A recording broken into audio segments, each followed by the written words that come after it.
तो देखिए यहाँ पर तमाम जो श्रद्धालु पहुंच रहे हैं उनका क्या कुछ कहना है, क्या कुछ प्रतिक्रियाएं सामने आई, वो भी आपको दिखाते हैं। तीर्थराज प्रयाग में लाखों की संख्या में श्रद्धालु प्रतिदिन आ रहे हैं। कल मौनी अमावस्या है, उसके मद्देनजर यहाँ पर तमाम सारे लोग आ चुके हैं जो आज से ही यहाँ पहुंचे हुए हैं, पूजन कर रहे हैं, स्नान कर रहे हैं। कैसा अनुभव रहा आपका यहाँ आकर? हमको तो यहाँ के अनुभव बहुत अच्छा लगा।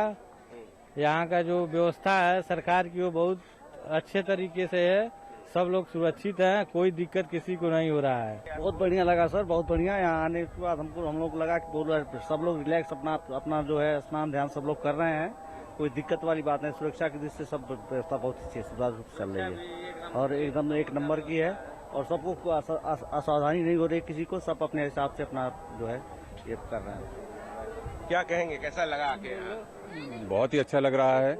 हम लोग प्रतापगढ़ से आए हुए हैं और यहाँ की व्यवस्था देखकर ऐसा लग रहा है कि सनातन संस्कृति का हमारा बहुत ही बढ़िया उत्थान हो रहा है और आगे भविष्य में बहुत ही अच्छा दिखाई दे रहा है सनातन संस्कृति का। योगी और मोदी सरकार मिलकर के बहुत अच्छा कार्य कर रही है। विशेष करके योगी जी जो यहाँ पे व्यवस्था किए हैं उससे हम लोग बहुत संतुष्ट हैं।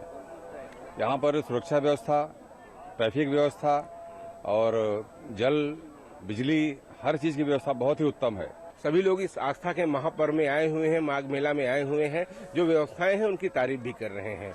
कैमरामैन रामजी वाजपेयी के साथ विकास सिंह, डीडी न्यूज, प्रयागराज।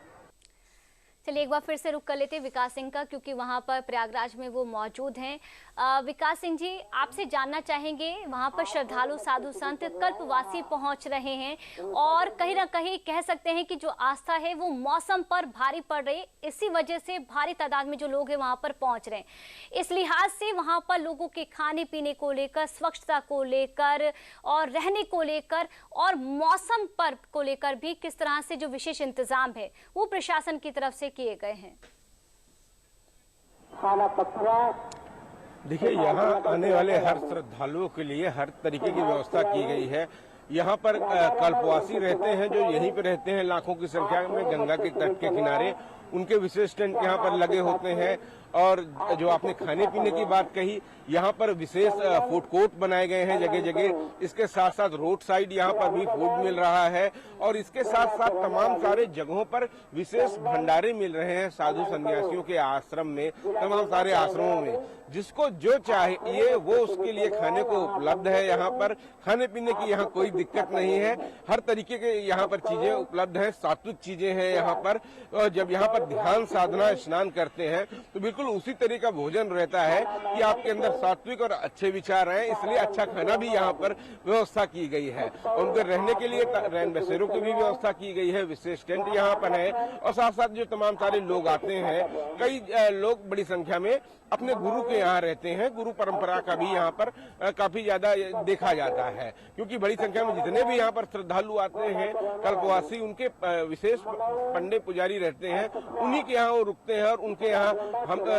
पाठ चला करता है, ज्ञानवाणी चली करती है वहाँ पर, विशेष भागवत गीता का पाठ चलता है, विशेष आयोजन किए जाते हैं। तो हर जगह यहाँ पर ज्ञानवाणी बह रही है, भक्ति बह रही है, यहाँ पर श्रद्धा बह रही है और इसी श्रद्धा में डूबने के लिए पूरी दुनिया से यहाँ पर लोग आते हैं। और माघ मेले का सबसे महत्वपूर्ण पर्व है मौनी अमावस्या और इस दिन यहाँ पर आस्था का जनसैलाब धीरे धीरे उमड़ रहा है, जो देर शाम तक यहाँ पर बहुत बड़ी संख्या होगी। 2 से 3 करोड़ लोगों की उम्मीद है। उसी के मद्देनजर आला अधिकारी भी जमीन पर उतरे हुए हैं, लगातार जा जाके, चाहे वो मेला अधिकारी हो, चाहे यहाँ के वरिष्ठ पुलिस अधीक्षक हो मेला क्षेत्र के, और अन्य जो सुरक्षा कर्मी है, चाहे पैरामिलिट्री फोर्स हो, यहाँ पर आर्म फोर्स हो, सभी की तैनाती यहाँ पर कर दी गई है और ये सब अपना काम लगातार जारी रखे हैं। चूंकि कल का दिन होता है स्नान का, उसके मद्देनजर यहाँ पर हर व्यवस्था चाक चौबंद है और जगह जगह लोग यहाँ पर आकर आस्था के रंग में रंगे हुए हैं। जी विकास जी और अभिषेक मणि त्रिपाठी दोनों ही हमारे सहयोगियों का बहुत बहुत शुक्रिया तमाम जानकारी के लिए और खास जो तस्वीरें हैं वो हमारे दर्शकों तक पहुंचाने के लिए।